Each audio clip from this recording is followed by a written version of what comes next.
One can hardly imagine Prince, Erykah Badu, or Outkast without the influence of Betty Davis. Her style of raw and revelatory punk funk defies any notions that women can't be visionaries in the world of rock and pop. Known as the Queen of Funk, Betty Davis was born as Betty Mabry in Durham, North Carolina on July 26, 1944. Her grandparents introduced her to the sound of the blues before the family relocated to Homestead, Pennsylvania. Growing up, Betty loved sharing her original songs with neighborhood friends and performing at the local recreation center. After graduating from high school at the age of 16 and accepting a winning spot at the Fashion Institute of Technology in Manhattan, Betty moved to New York. She found work as a model and was featured in magazines like Ebony and Jet, and was one of the first Black models featured in 17 and Glamour. In 1964, Betty launched her professional career in music with the single Get Ready for Betty. In addition to writing her own music, Betty wrote music for other artists, including the 1960s hit Uptown to Harlem for the Chambers Brothers. She also wrote songs for the Commodores, which led to their signing with Motown. The Detroit label soon came calling, pitching a Motown songwriting deal, which Davis turned down since they wanted to own everything. In an effort to control the music she created, she launched her own publishing company, Fresh Productions. During her time in New York and California, she met and gained the respect of musicians like Jimi Hendrix, Sly Stone, Carlos Santana, and jazz icon Miles Davis. Betty and Miles were married in 1968 and parted ways the following year. During that brief time, Betty's influence by introducing him to her friends led to his acceptance of popular culture and shaped the trumpeter's jazz fusion era. She was his muse, appearing on the 1968 album cover of Fias de Kilimanjaro. It features Mademoiselle Mabry, a song dedicated to Betty.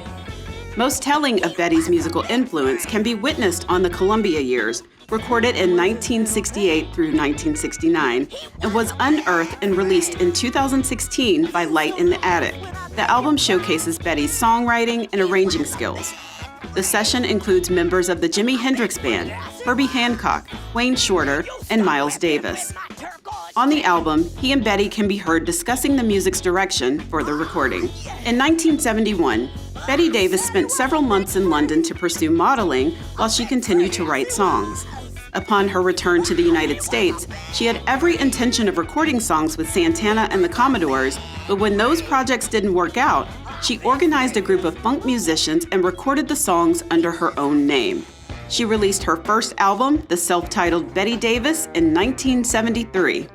Her band included members of Sly and the Family Stone, Graham Central Station, the Pointer Sisters, Tower of Power, and Neil Schon.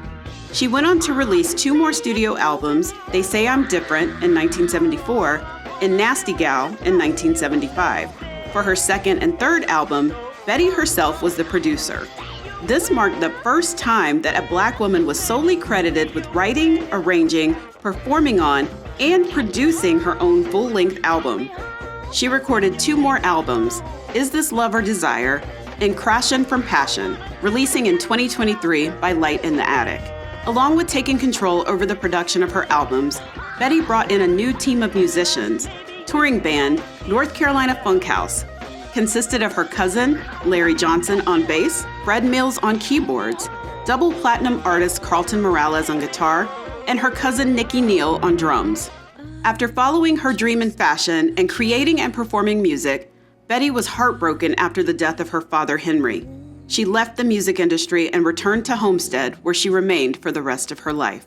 In 2017, the documentary Betty, They Say I'm Different was released, titled after her 1974 album. She is also featured on an episode of Mike Judge's Tales from the Tour Bus series. And in 2019, Miss Davis released her first song in over 40 years, A Little Bit Hot Tonight, with ethnomusicologist and vocalist Danielle Maggio. Over the decades, Betty Davis has gained a loyal cult following. The multi-talented music influencer and pioneer rock star, singer, songwriter, and fashion icon, paving the way for artists like Prince, Madonna, Erykah Badu, Janelle Monáe, and countless others whose style is accepted in today's mainstream music. At the age of 77, on February 9th, 2022. After a series of illnesses, Betty Davis passed away in Homestead, Pennsylvania.